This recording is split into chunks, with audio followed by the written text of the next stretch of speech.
Paz do Senhor Jesus, meus irmãos, tudo bem com vocês? Tudo bem comigo, graças a Deus. Eu vos falo aqui o irmão Diego Isidoro para mais um vídeo. Que o grande amor do nosso Deus Pai, a graça do nosso Senhor Jesus Cristo e a consolação e a comunhão do Espírito Santo esteja com cada um de vocês, meus irmãos. Estou aqui mais uma vez muito feliz, pessoal, por ter finalizado essa campanha de oração.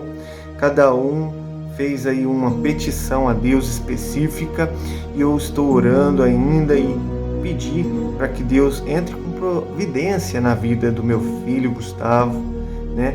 Para Deus converter, para Deus libertar, para Deus salvar o meu filho.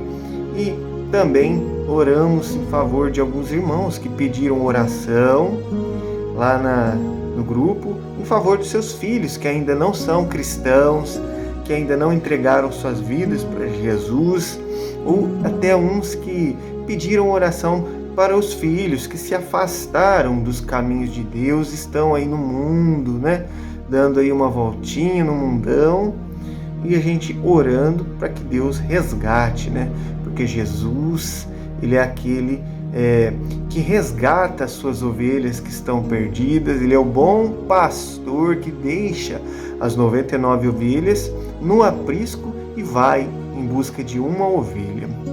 Então estou muito feliz por ter feito parte dessa campanha de 7 dias de oração e eu creio que Deus vai dar vitória. Deus já está trabalhando em favor daqueles que o buscam, não é? E também, pessoal, queria agradecer por esses 300 inscritos no meu canal, pessoal. Já estamos com um pouco mais de 300 inscritos no canal, né? Agradeço a todos que se inscreveram aqui no canal. Desde já peço que, se você não é inscrito, inscreva-se nesse canal.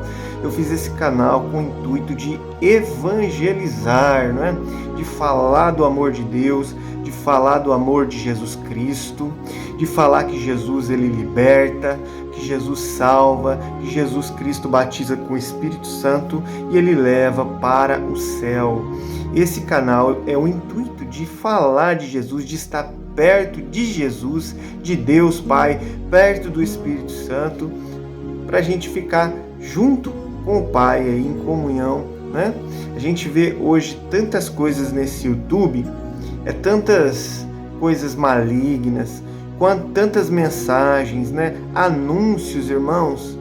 Esse YouTube ele tá cheio de anúncios, repletos de malignidade, de toda malícia, para que as pessoas cliquem ali, desde as crianças até os idosos, cliquem naquele botãozinho ali e se contaminem com tanta coisa que desagrada a Deus.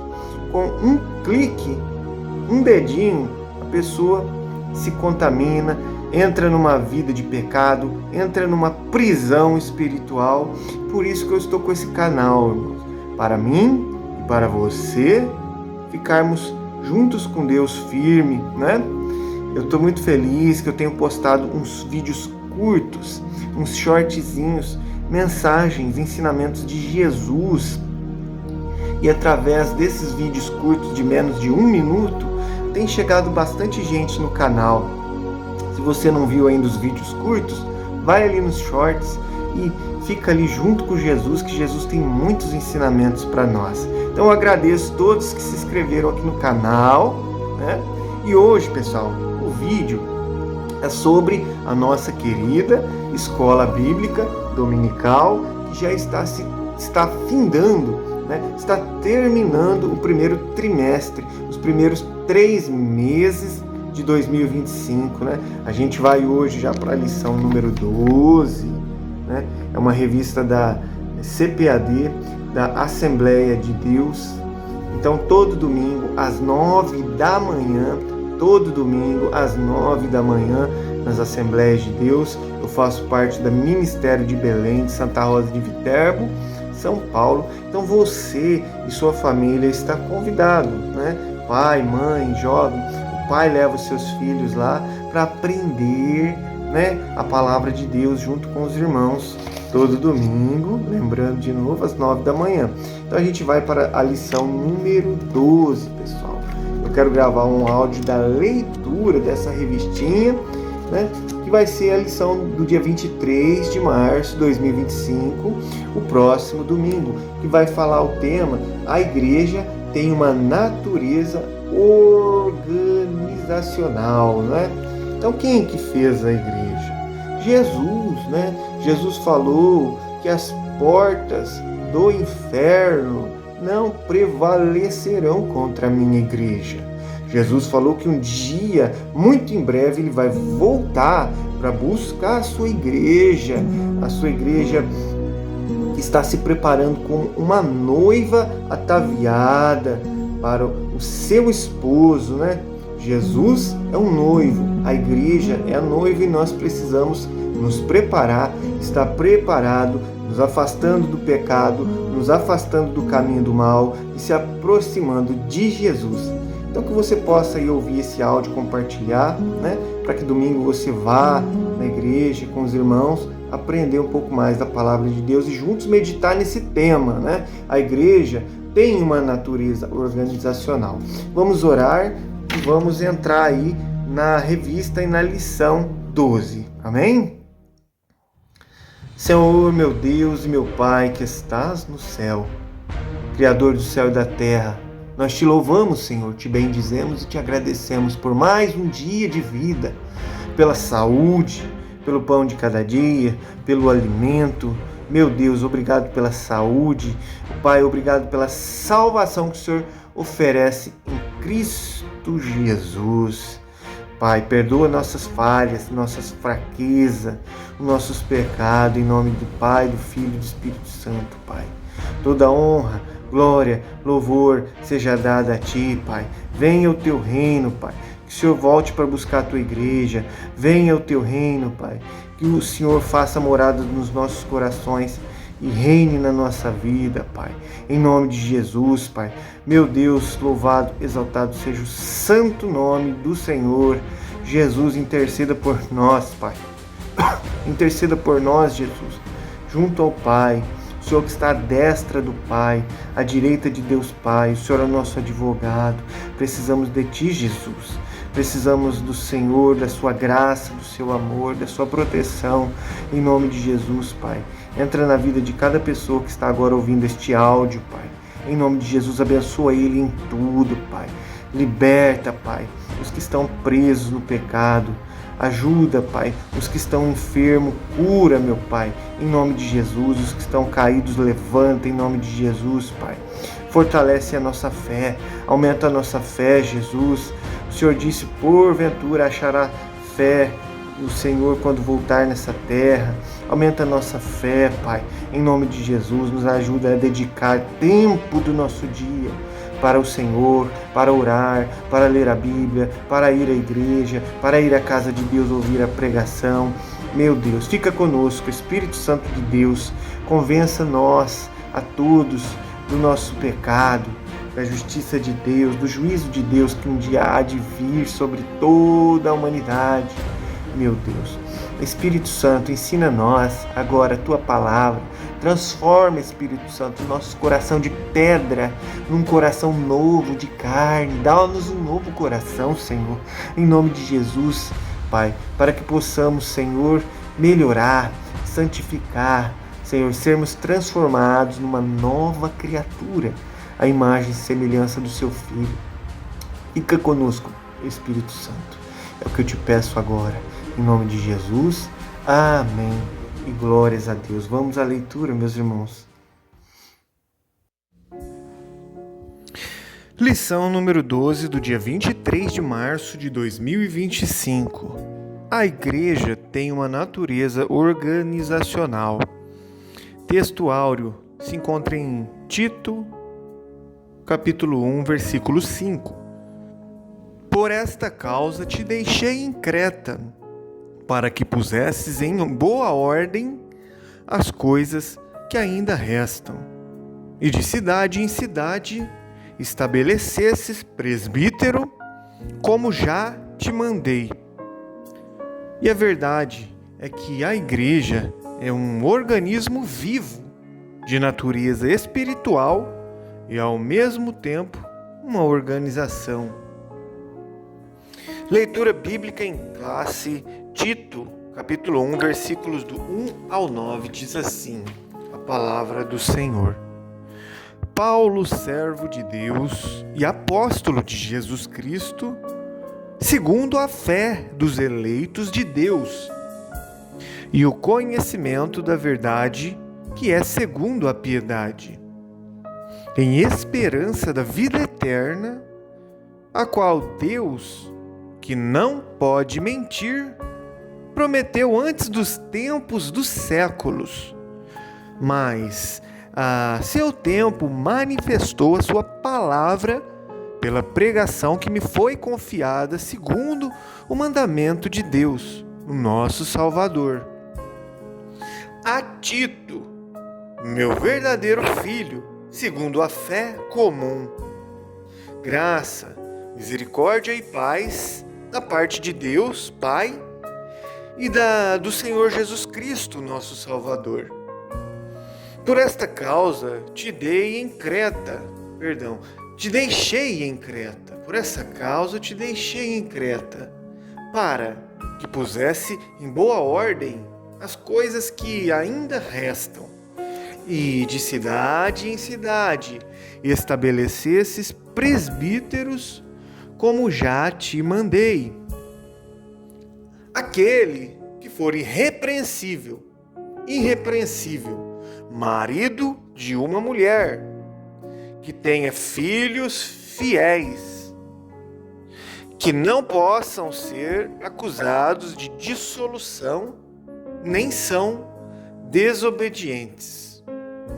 Porque convém que o bispo seja irrepreensível, como despenseiro da casa de Deus, não soberbo, nem iracundo, nem dado ao vinho, nem espancador, e nem cobiçoso de torpe ganância, mas dado à hospitalidade, amigo do bem, moderado, justo, santo, temperante, retendo firme a fiel palavra que é conforme a doutrina, para que seja poderoso tanto para admoestar com a sã doutrina, como para convencer os contradizentes.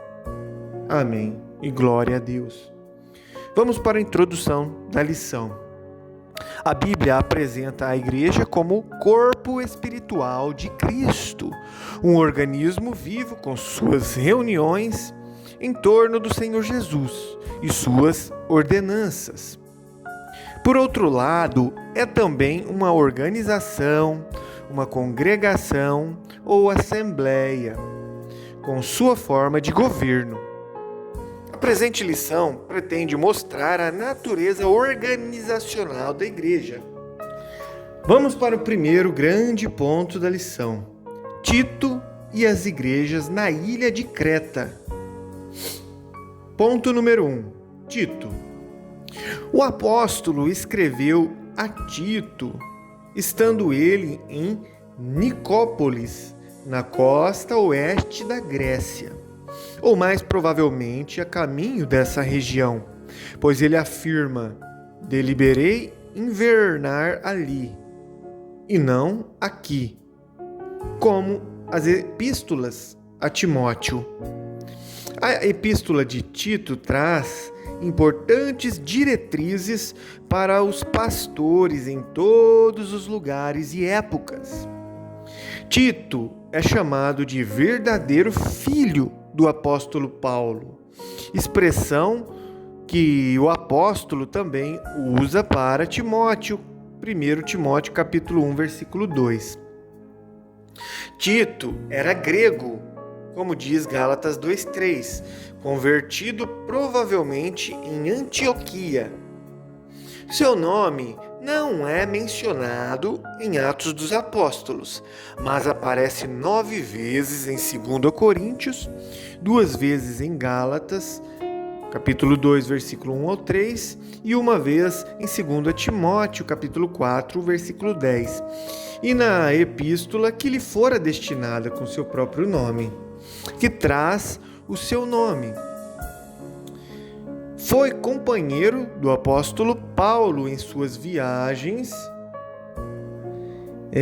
missionárias e ajudou o apóstolo em Roma, como diz 2 Timóteo capítulo 4, versículo 10, e também em Nicópolis, como diz Tito 3,12.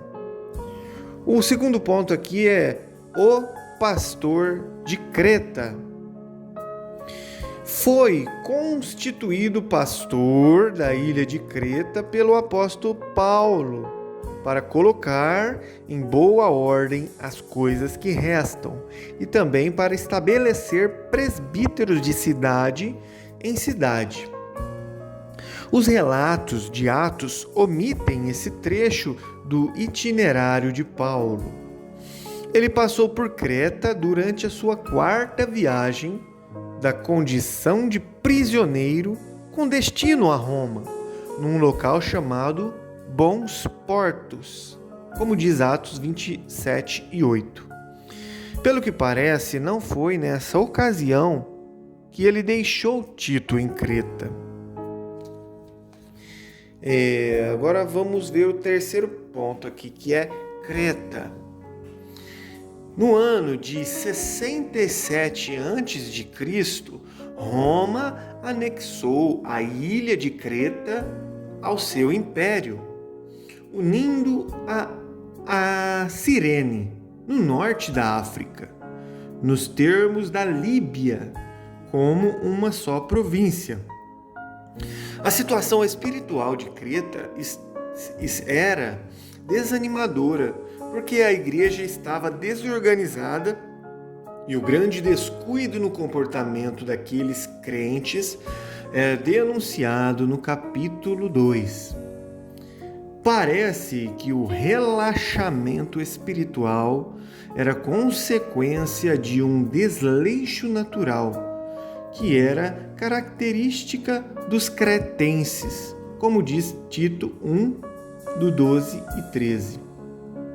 Outro problema ali é que havia judaizantes rebeldes, mercenários e provocadores de divisão, como diz Tito capítulo 1, versículos 10 ao 16.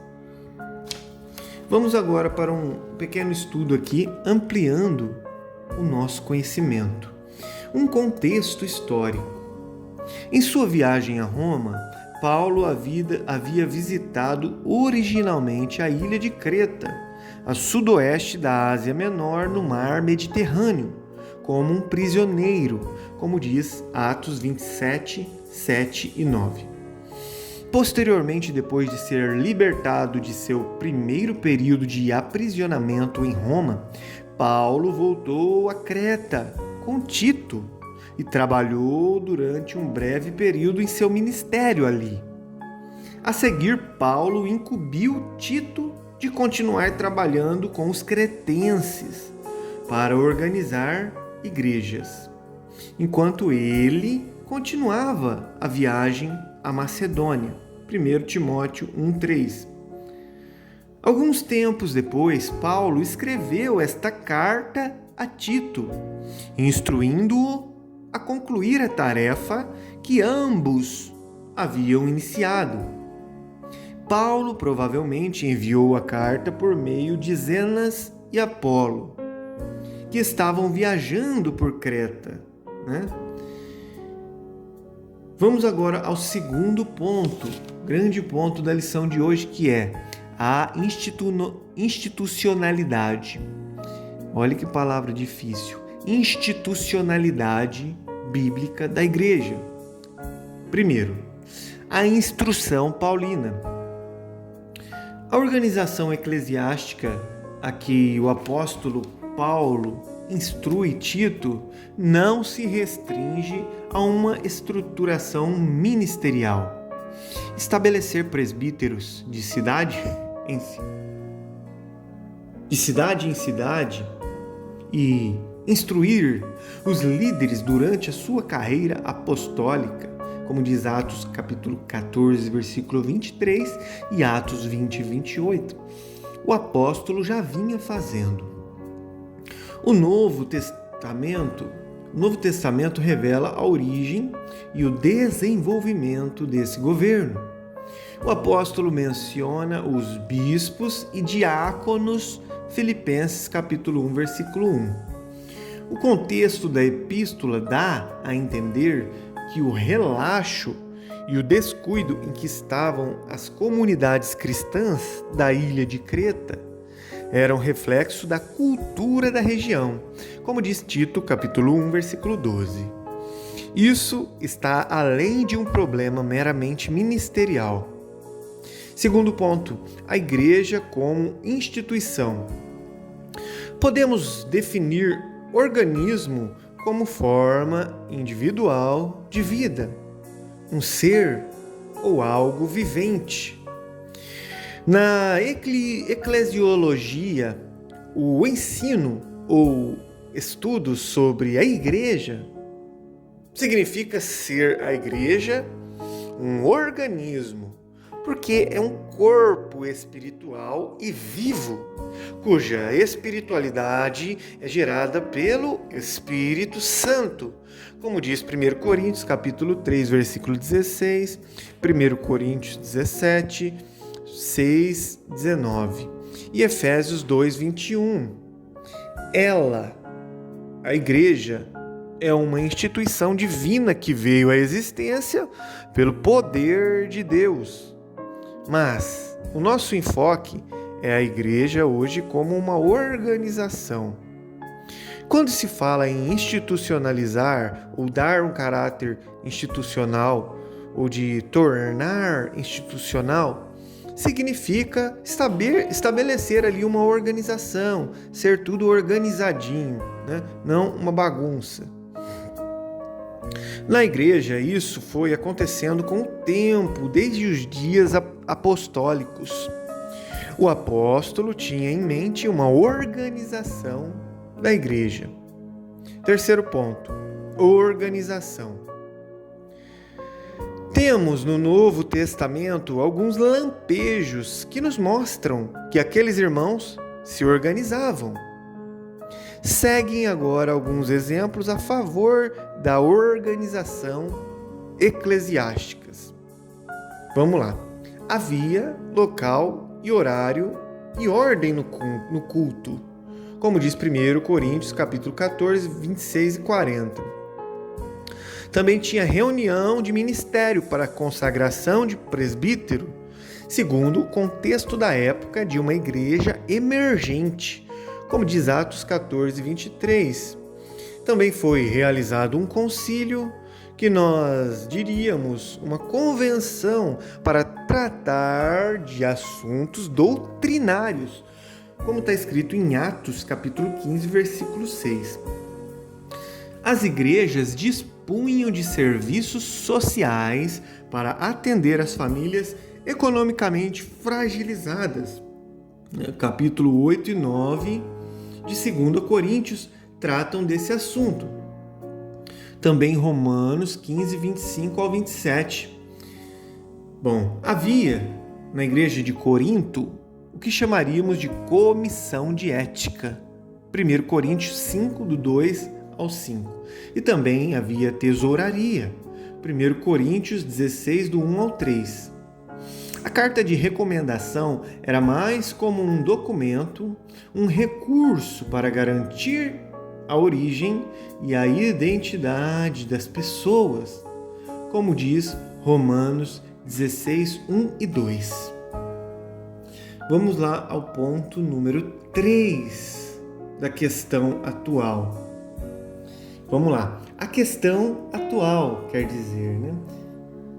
A questão atual é o ponto 3 dessa lição.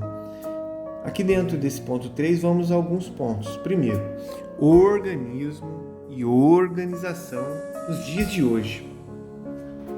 A ideia é de que a igreja deve se restringir a um local onde as pessoas se reúnem para adorar a Deus, também para estudar a palavra e também para pregar o evangelho, para orar e também para celebrar as ordenanças eclesiásticas. O que alguns ainda não entenderam é que essas atividades espirituais exigem, sim, uma organização. A nossa atitude é mostrar que a Bíblia nos apresenta a igreja como um organismo e, ao mesmo tempo, como uma organização. Mas nunca devemos nos esquecer de que somos cidadãos de duas pátrias, a terrestre e a celestial.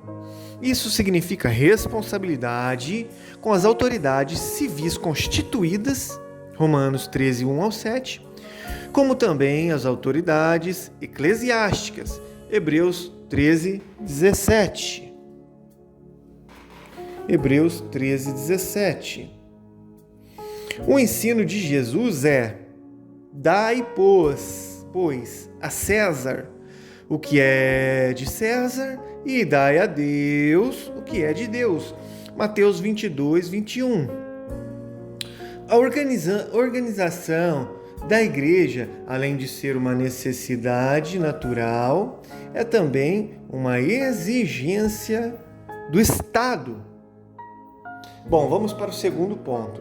A experiência pentecostal.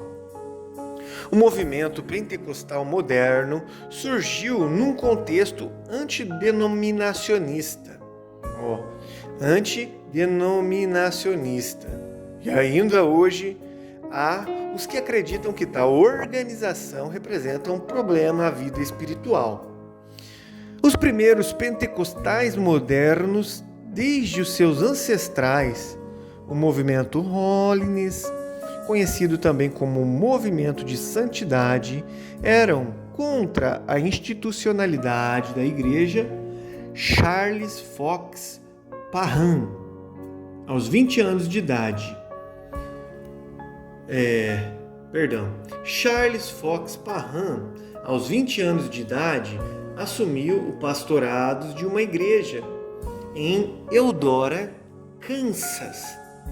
Mas em 1895, ele entregou a licença de pregador local, deixando o denominacionismo para sempre, de modo que se tornou itinerante independente até o fim da sua vida. Isso quer dizer que ele deixou de ser um pregador ali numa igreja local e ficar só ali para pregar para todas as cidades, vários lugares.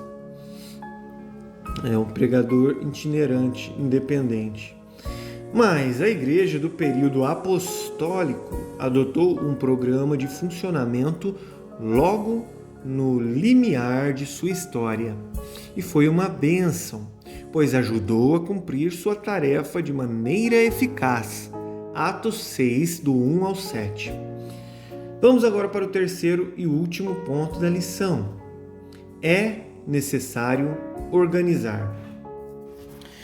Em 1914, alguns dos pioneiros entenderam que havia chegado a hora de rever o sentimento antidenominacionista de Parham e de outros líderes que havia entre os pentecostais da santidade daquela época. Isso para evitar um crescimento desordenado. Foi nesse contexto que foi criado o Concílio das Assembleias de Deus lá nos Estados Unidos. No Brasil, não foi diferente. Diante do avanço da obra no Brasil, era necessário estruturar o movimento pentecostal e criar um órgão máximo para manter a identidade e a unidade doutrinária dessas igrejas no país e dessa forma trazer solução para as questões de ordem doméstica, ordem interna e ordem externa. Foi com base nesses ideais que os pioneiros brasileiros e suecos criaram a Convenção Geral das Assembleias de Deus em setembro do ano de 1930. Vamos à conclusão da lição de hoje, meus irmãos. É importante entender que organização e organismo não são elementos excludentes em si mesmos, mas o contrário, pois isso ajuda no arranjo entre muitos organismos individuais num sistema geral. A Igreja é o povo de Deus do novo concerto. É uma comunidade internacional, uma congregação supranacional de estrangeiros e peregrinos, como diz 1 Pedro capítulo 2, versículo 11. Seria humanamente impossível ela cumprir a sua agenda missionária, evangelizadora, ensino da palavra e serviço social em nosso país e no mundo sem uma estrutura organizacional. Amém. E glória a Deus, chegamos ao fim da nossa lição.